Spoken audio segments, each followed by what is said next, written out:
playing with my hands a lot. So I'm like, is that going to be in the video? It's okay. When you're talking, you're doing a lot of hand motions and stuff like that. It's okay though. Okay. It's not as easy as people think, huh? No. It's getting a little hot in here. No, just kidding. That's why I like being the interviewer, not the person in the hot seat. Exactly.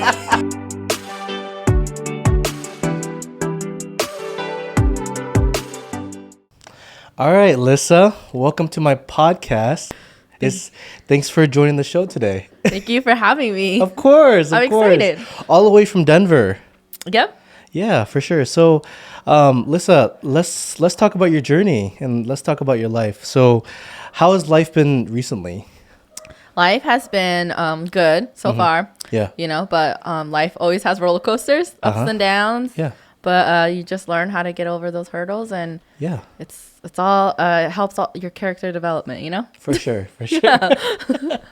So, anything new in your life? How's the job, and how's Avius doing?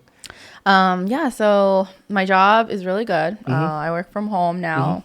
Hybrid, but I only go in 1 day a week, so it's been very flexible with my schedule with ABS, and so I have a lot more freedom, and it's a better work-life balance. So I've been a lot happier. And I'm going through a transition right now with just newly becoming a single mom. Oh, okay. So it's been, I'm learning a lot, but it's been hard, but at the same time, very rewarding. That's awesome. Yeah. That's awesome. You born in Iowa or no? Oh, no. So I wasn't born here. Okay. My older brother was. But, okay. As soon as he was born, my parents moved to Colorado, and they had me. So, but when I was only 1 month old, because my mom, she was always working 2 jobs. So she always sent me back to Iowa to stay with my grandparents. So I was barely born, and then came to live in Iowa with my grandparents for a little bit.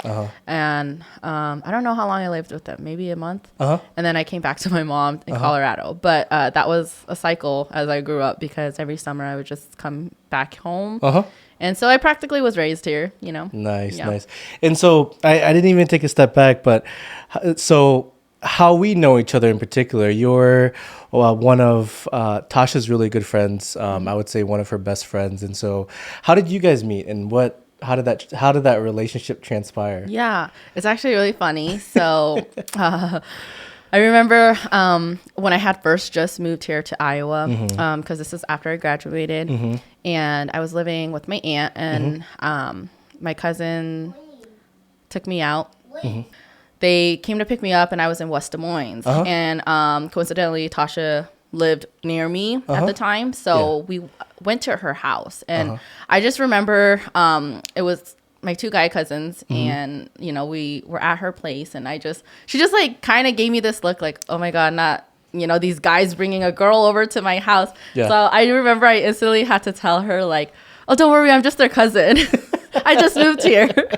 And then, it kind of eased up the tension a little bit. And then we actually went to this, it's supposed to be a comedy show, but it was so weird. Me and Tasha were not feeling it. We were like, this was not the vibe. And so then, we went out. And then after that was it was like history. We just instantly clicked. Yeah. And then became really good friends, and we just kept hanging out. That's awesome. That's awesome. So did you go to middle school and high school here in Iowa, or tell us a little bit about your history, about your schooling and things of that sort? Yeah, so I did not go to school here at all. I only spent the summers here, but gotcha. When I first moved back here after I graduated high school, I was planning to go back to school or continue college here. But my credits actually didn't transfer because I was going to a private school at the time. And it was for baking and pastry arts. But I still had to take my core classes. Those it wasn't enough to transfer over to go to college. So I ended up not going to college here, and then trying to figure out a new path of life. What am I going to do? For sure. I know you have a big passion for basketball. Can you explain that a little bit more? Is that something that you absolutely love, or is that kind of as you're transitioning into adulthood, kind of something that you still love but you just don't play anymore? Tell me a little bit about that. Yeah, so basketball was a huge part of my life, just because when I had first moved with my mom in 6th grade, I had moved an hour and a half away from the city, moved up to the mountains, and there was nothing up there, like nearest grocery store an hour away, you know. So I had to find a hobby that I really indulged in. It's okay. I had to find a hobby that, like, you know, like that I really was like passionate about to keep my mind occupied of not, like, you know, being able to do anything. So my 6th grade teacher actually was just like, you know, like, why don't you join basketball? And, or, you know, like, there's volleyball. And so at first I joined volleyball because that's what started. And then I was like, oh yeah, you know what? Like, I've always loved basketball. Like, I have an older brother. We used to always play as a kid. But then I played in middle school and I loved it. And I had a really, really good coach. And I went to a small school. So it was very easy for me to get into sports. But I learned so much from it. And so when I was going through a hard time, like in high school, that was like my outlet. And so I just put all my energy into it. And, you know, it just became one of my biggest hobbies and my biggest passions. And it brought me so much joy, you know, when I was like going through a hard time, that I just took it and ran with it. And I did want to continue playing in college. And so the school I went to that offered baking and pastry arts as a major, I also got a scholarship there to play basketball. So that, you know, that was like my dream. But as I got older, obviously life events happen. And so I just wasn't fulfilling my life the way it used to. For sure. But now, you know, I still just like play for fun. You know, I would like to play on a team, but it's hard to play co-ed sometimes with that sport. But one of the things that I want to do, because I have a child now, is I want to coach basketball. So even if, you know, like, I'm not going to force ABS to play. Even if he did want to play, I would, if he didn't want to play, I would still try and coach. For sure. Just because I feel like I had a lot of opportunities when I was younger, and like I was able to go to a bunch of camps. I had a really good coach. He was actually supposed to coach college basketball, but he wanted to stick with our high school program because he grew up there. And he was the director of athletics at our school, and he just built such a good foundation for our girls basketball team that, you know, like, he just couldn't leave us. And so he taught us so much more than just basketball. You know, like, I want to share it, like, what I know, what I learned, because I was so lucky to have that. Because if you go to a big school, you don't get one-on-one time with your coach, or like, you don't get the extra practice, you know, that could help you win championships and stuff. And so that's why that's one of my goals. Eventually, when ABS gets older, I do want to like look into coaching. That's awesome. So growing up, what was your household like? It sounded like, were your parents together, or were they separated, or what age, or do you want to get into that in particular? Is that something that, because what I've seen, or getting to know you, you're a super independent person, and you don't necessarily like to rely on people. And so has that come into play into your life and who you are today? Yes, definitely. So yes, when I want to say it was between 7 and 9 years old. That's when my mom split up. Or my parents. I'm sorry. You're good. Yeah. So no pressure.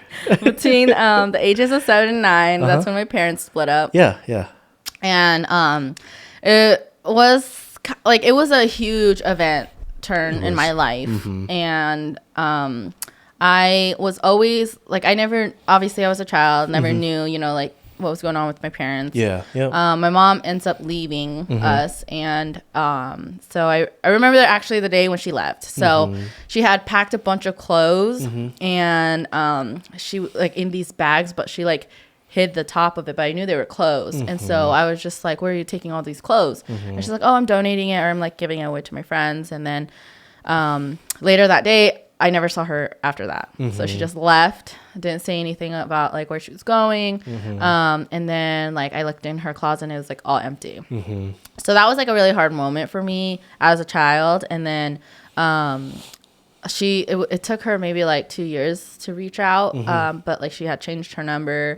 We couldn't get in contact with her, so I had no idea where she was at. She just like left me with my dad. And so obviously, you know, like I'm gonna like take my dad's side and be like, you know, why did you leave us? Yep.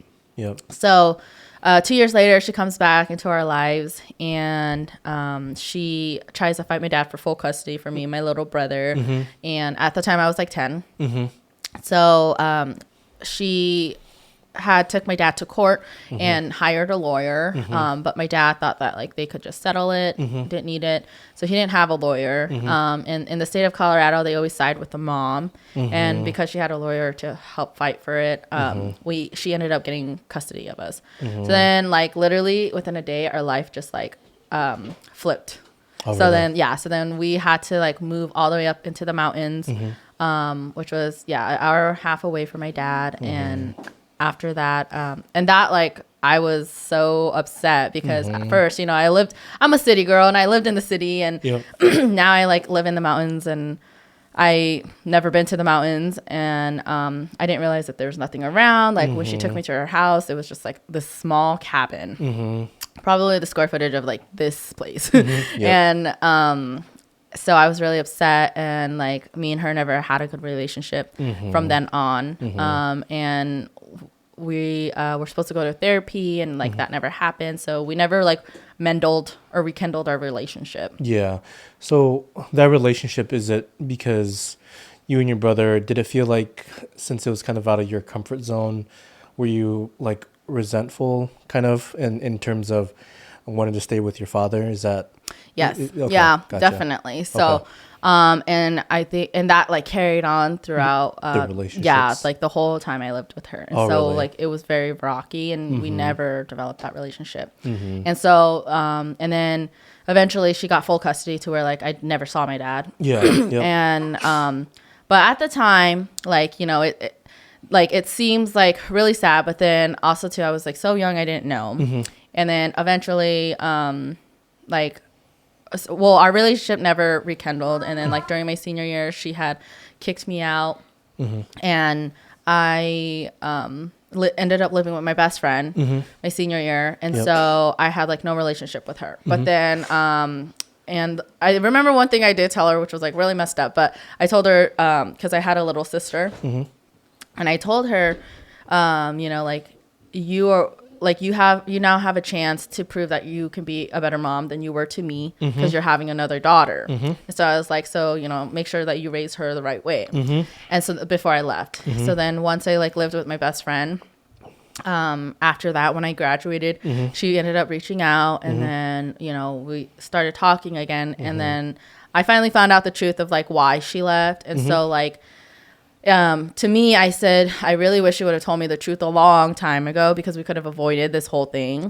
Because then I would have had more of an understanding. You know, but she's like, I didn't know how to tell you, you know, like I didn't know if you understand. And I was just like, I think, you know, if it's something significant like that, like you do have to say something. Because I was like, this whole time I grew up not knowing. You know, I literally blamed you for everything. When it really wasn't her. She had to just get herself out of a bad situation, and she just didn't know how. And I understand, you know, as a mother now, I get it. She did have to take care of herself first. And, but then she never really left us. She came back for us. So, you know, and I was just like, I think, you know, and so that's kind of like how I took that lesson and I kind of apply it to myself, as in like, I'm not going to try to hide anything from my son, you know, like when me and his dad split up, I told him, like, he's 4 years old, but I said, you know, we're not together no more. Like, you're going to have two homes. You live with your dad, you live with me. But, you know. So your relationship with your mother, is it a lot better now? Are you guys in a better place? Yeah, we're in a better place. But I think also too, like, I'm not afraid to speak up anymore. And so like, you know, when me and her are having issues, I speak up and like let her know the truth. And that's good. I think it's a eye-opening for her because it was always her, like, you know, lecturing me. And then so now it's like I do it back, and then she kind of like realizes and then understands where I'm coming from. And then we can come to a mutual agreement. So I wouldn't like, it's definitely way better than it was before. That's good. But we're not like very close. It's just, yeah, I would just say like we're not like that close, but I still have a relationship with her. That's good. Yeah. That's good. So let's talk a little bit about, you know, the Alyssa that I knew before you had AVS. and the times that you spent with Tasha. Yeah. You guys had a good time together. And so, you know, when you're in your between 18 to, you know, younger 20s, you know, party phase, you lived a really good life. I mean, in terms of like, we just want to talk about the party life, just touch on it a little bit and then transition into becoming a mother. Yep. What was your experience, and did you like, from my understanding, you've been to and you've experienced a lot of concerts. Is that correct, or am I misspeaking? Yes. So I think what had happened was because I was so secluded in the mountains. Once I like graduated and then I came to move to the city, I had so much more freedom. Yeah. And so I just wanted to go crazy. Yeah. And actually, like when I first graduated, I had a scholarship of like it was like one of my scholarships was an actual like check that I had to deposit into my bank. Yeah.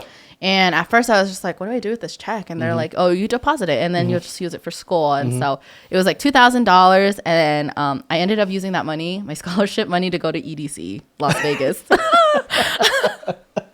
Because it was like it was available in my account. I'm like, no one's going to know what I spent it on. Yeah. So that was like the start of it.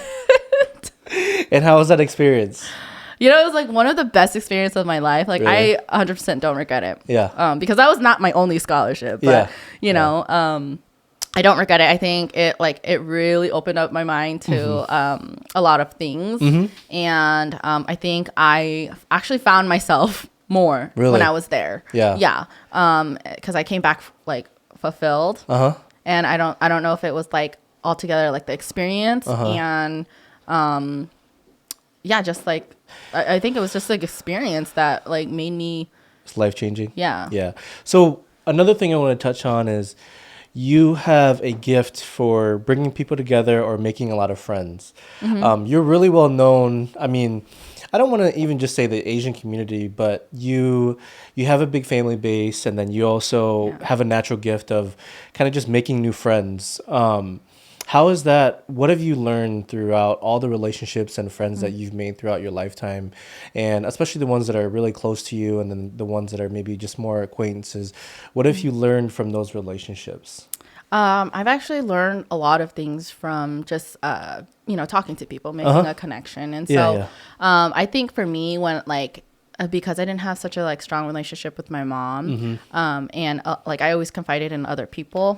I think that's like what helped me become like a people person. I would say, definitely. And extrovert. Yes. And I love hearing other people's stories. I love hearing where people come from, like because it helps open up your mind and your perspective on a lot of things, because you didn't go through those experiences. So to hear it from somebody else, you're like, wow, like that's, that's crazy. Yeah. And so for me, I do learn a lot from making these connections. And I would say that like I'm the type of person to not like, I'm not a surface level person. Like, I like to get into the nitty gritty of things like, like tell me about your traumas.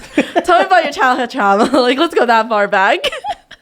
Like, but for me, it's just like, that's just how I make a connection with somebody, and then it grows strong and I just like keep those friendships. And so like, I will say like, all the people that I've met, or I've built such a strong connection with them. And it's crazy because, not a lot of people can do that. But for me, I have just a genuine curiosity about like things, and it's not because I'm nosy. It's just because I'm just generally curious. And like, it helps me go about my life with like what I hear about somebody else has done. I'm like, oh, wow, like that's, very inspiring or like, that's so cool that you were able to have that opportunity. Like, and it just, I guess, you can live through other people's experience that way too. For sure. Yeah. So would you say all of your friends that you've made throughout your lifetime, are a lot of them, do you still stay in touch with them, or are they more kind of acquaintances? Do you have more like maybe less than a handful of people that you confide with and that you're really close with, or do you kind of confide with all of them? Like, what is your stance on your close friends versus the bigger audience? For sure. So I feel like I have a good read on people. And so, you know, like there are like only a handful of people who know like the details of my life. Yeah, yeah. And like the in depth. And, you know, like I would consider those people my best friends. And then the other friends are just like, you know, like people who like I go out with and we do things like we hang out all the time, you know, and we talk about our day-to-day lives. But like I feel like me personally, I can like distinguish when to tell somebody something, you know, like not like just because I make a connection with someone doesn't mean that I'll tell them my whole life story. Unless they share something, you know, that's very personal to them, then I'll share my story.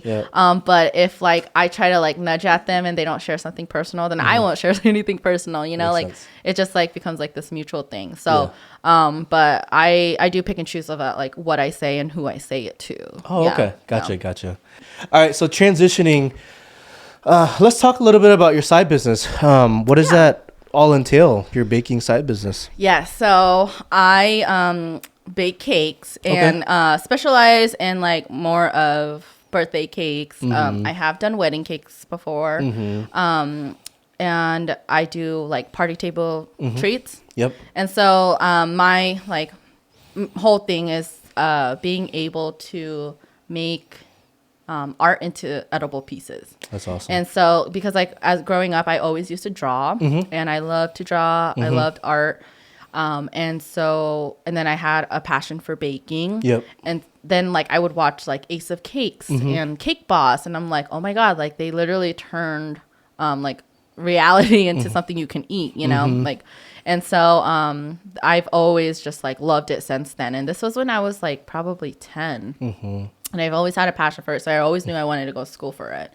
And so now that I'm able to do that, I still am actually shocked sometimes. Like when I make a cake, I always think it's not going to turn out good. And then when I finish it, I'm just like, did I actually like make this cake? This is crazy. How did I do this? You know, like, so I still like shock myself most of the time too. It shocks me too. So if you guys want some specialty cakes, this is amazing work. So where can you be found? Thank you. You can find me on Instagram. Okay. My handle is Alyssas Delicious. So it's LYSSSDELISH. Okay. Put your orders in. You guys know what to do. Yes. It's amazing cakes. Thank you. All right. So let's transition a little bit to also becoming a mother and how that's kind of changed your life. You know, having AVS, what has that really taught you in terms of growing up and having a responsibility and, you know, making sure that, from what I hear, at least some of the experiences that I've talked to some of my mentors or older people is like, you know, you're no longer working for yourself, you're working for your family and your child. So can you talk a little bit about like how that's changed your life for the better? Yes. So I had him when I was 22, and at the time, I actually did want him. So it was no accident. I don't know what I was thinking, though. Not that I regret it. It was the best decision. However, 22 is very young. Gotcha. Looking back, I'm like, I don't know how I thought I was ready, but obviously I was. I wanted him because at the time, like, I had just moved back from Iowa. And I lost a lot of friends who I had in Colorado, and because of like how like drastically my life was changing. It wasn't aligning with like how their lives were going, and so I had to remove myself from the situation, which that's one of the reasons why I moved to Iowa. Like I had to remove myself from the situation. And then when I moved back, obviously, we still weren't like on the same paths of life.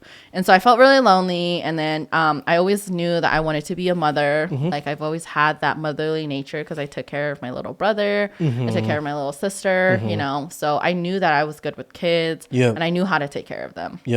And so when I had him, it literally like made me feel complete and whole.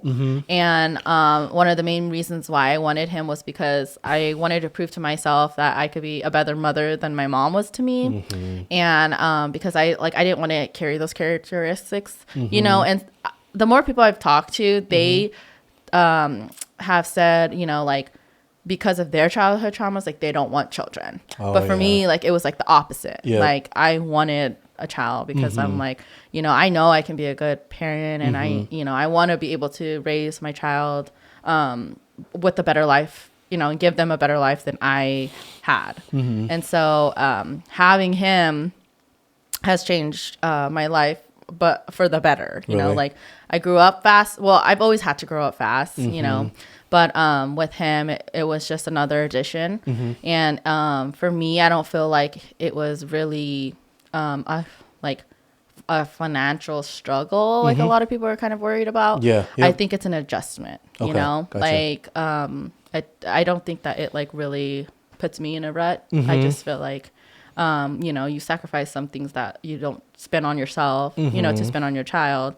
But at the same time, these are needs. And so like, it doesn't seem like, that you're financially going in a hole unless unless you are not ready to have a child. But at the time I was ready to have the child. For sure. So what's the love like compared to, the love that you thought you had for a significant other or, having your own child? What is that?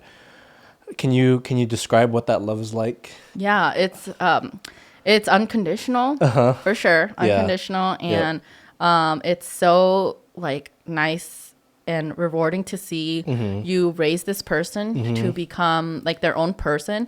But they learn from you, and then like you can kind of see yourself in them a little bit. But it's just interesting, like to see every day that they grow to be their own person. And I think that's the best part about like being a parent. What's the impact, or what is the how would you like to be remembered by in terms of Avius when he grows up, and what is the biggest life lesson that you want to make sure that he holds himself to, if that makes sense? Does that? Yes. You know what I mean? I would say the biggest life lesson I would like him to learn is that like like when you work hard for things, you can achieve anything you want. Like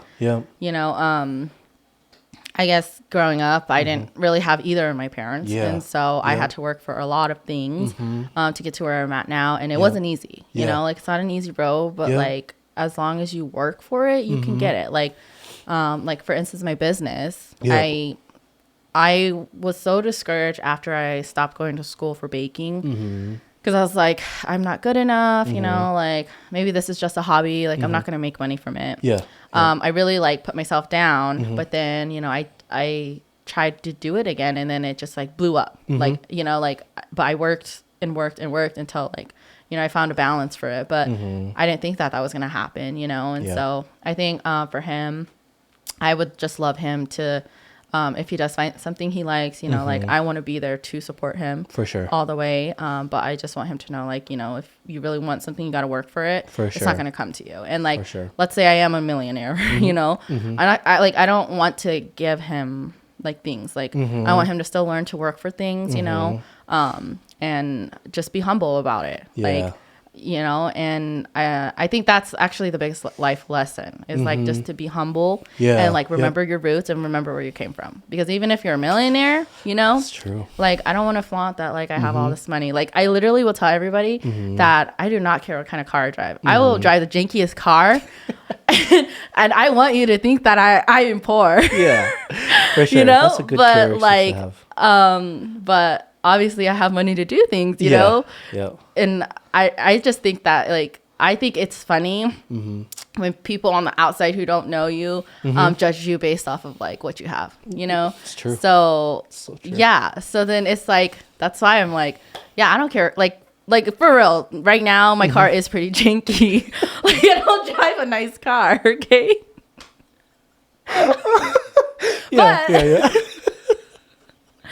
But I sacrificed that because one, I work from home. I only drive to the office 1 day a week. I hardly ever leave my house. And then also too, like, I don't have to pay for it. So, why am I going to get a $600 car payment? When I can use that to go travel or go do other things. So it's really, you have to pick and choose your battles. So what I'm hearing from you is no matter how much money you make or whatever it is in life, that whether you become a millionaire or AVS does is stay grounded, have humility, and just, Yes. stick to your roots of really being a good person and not letting that get to your head and have a big ego. Is that, Yes. that's what I'm hearing? Yeah. Okay. I think actually too, and this may be weird to say, but I want to raise him to be the guy that, to be the guy that I want in a partner. Does that make sense? No, it does. And not in a weird way, as in I would like a partner who can take care of me, and when they have a family, they can take care of their family, and then be the man of the household, and take care of their family, or like a family person, A provider, right? Provider, Yeah, there you go, provider. So transitioning, now that you touched a little bit about your relationship and things of that sort, is there, with having AVS and, with you maybe not being with your significant other anymore, and having, shared custody and things of that sort, are you in any rush to find a new significant other, or are you kind of more selective now, now that you're older, of choosing a new partner? What is your take on that? Why do you have someone for me? No, just kidding. Maybe Tasha does. I don't. Just kidding. I'm just kidding. Actually, I do. No, I'm just joking. That was pretty funny. We gotta keep that in there. No, yeah, you can keep that in there. That threw me off. Oh no. Okay, so I'm actually in no rush. You're in no rush. That's good. It's actually crazy because I think after that, because I was in that relationship for so long, we had a child together. I think right now I'm just really focused on me and AVS, and I think it's gonna take a lot for me to be able to go back to dating, or in the dating pool. Yeah. But I think right now I just really enjoy my alone time. That's I enjoy good. my peace, you know. And I think I'm starting to find myself again, because when you get in a relationship, it's just kind of inevitable that you guys kind of mesh into one unit, you know, and then you lose yourselves within that. Definitely. And so when you get out of it, it's you find yourself again, and then and I think this time around I'm gonna I know what I want. Exactly. And I'm gonna stand firm and not lower my standards, you know. And then also too, for me personally, I have to be very intentional with who I'm dating. Definitely. Especially because I have a child. Yeah. And one thing that I was really worried about was oh, I have a kid. No one's gonna want to date someone with a kid. But now that's not something I even ever worry about, because I'm just it doesn't even matter. Then they're not the person for me, because if they that's an extension of me. So if you want to be with me, then you have to accept I have a child. Definitely. And so another thing in terms of your past relationship, I think there's probably a lot of things that what you do not want in this future relationship, and then things that you do want. So some of the things that you kind of mentioned off was, you want someone that would be a provider for you and the family. Is there any other characteristics that you want from your future significant other, super kind, super funny? Does another question that I have that is very controversial is the amount of money someone makes. Does that take into play of, just because I know a lot of women nowadays talk about, they have a criteria, you need to make $100,000, $500,000, $1 million to date me. And so are those type of things important to you, or are the importance of someone, the way they treat you and treat AVS and things of that sort, more important compared to their title and money and what they're able to do financially? What is your kind of take on that? Yeah. Okay. So, what other things I seek in a partner is, so I'm more of a personality person. Okay. Obviously, looks plays a role, but it's not everything. For me, it's yes, the person has to be funny. They have to be a family person. I'm huge on family, Yep. And one thing is if they can't get along with my family, then it's not going to work out. For sure. 100%. Yeah. And then I have to see their interactions with other people. Oh, okay. So like, are they rude? Like anytime we go out, like are they polite to the waiter or are they rude? Or, like, how are their mannerisms? I like that. So like, that's another thing, like another cue for me, as far as the money thing goes, me personally, because like I know some people who, do want the man to be sole provider. Correct. For me personally, I don't want that. Like, I've always been independent. And so, like, I'm a 50-50 person, That's awesome. So, like, as long as he can take care of us, like, as in, if he could pay the rent, then I could get everything else. You know what I mean? Like, something like that. Like, we're going 50-50 on things. But I don't think I could ever just, like, stop working and just be a stay-at-home mom. Like, as much as I love kids, I just have to contribute in some way. Yeah. And then also, too, it's like, you can't really rely on one person for your entire life. For like, sure. Definitely. What if you need, like, you have to save your own money, too. Or, I'm like, 2 incomes is better than one. Definitely. Who cares if they make, $100,000 a year? Yeah. But you make $100,000 a year. Now that's $200,000 a year. Exactly. You know what I mean? Like, it's a partnership, and I feel like it should always be 50-50. And whatever your 50-50 like ways are, because everyone's 50-50 is different. But for me, like, it's not all about like being rich. It's just that like you have to contribute in some way, and like definitely have our future set up too, as in like 401k, like do you have a retirement plan and stuff like that, like just the adult things. For sure. Wrapping this up in particular, how would you like to be remembered by, or what is the type of impact that you want to leave on how do you want to be remembered in other people's eyes or perception from Alyssa's standpoint? I think from my, like, I want to be remembered as, like always giving people a chance and never judging a book by its cover. Like I stand really firm on that. And, you brought up that like I make so many connections, and I think that's why is because like I don't judge people the first time I meet them. For sure. And I think, that's something that I would like, like everyone to kind of take into consideration. It helps you have an open mind. And then also too, you never know where someone comes from. Definitely. So like even just like strangers I've talked to, will tell me their stories, just like, and I'm just like, wow, like taken aback. Like, like I was like, I've been through some shit, but like, damn, like that's crazy. But then like, it's so inspiring too, and so like, I do encourage people to like, like don't be judgmental, but also get out there and, like, there are some people who are introverts, but at the same time, like a conversation can go a long way. And, definitely. It can help you in your life for many reasons. And just to get out there and get to know people based on who they are. So it sounds like the impact that you're making is you're willing to go into any relationship and meet somebody with an open mind and really listen to their story and really be there as a friend if they're willing to open that door and have that relationship there. Is that what I'm understanding? Yeah. Okay. Yeah. Gotcha. Exactly. Gotcha. I think that's it for me. I know. Yeah. That was good? Yeah. Great job. Thank you. Thanks for being on the show, Liz. Thanks for having me. Of course. Anytime.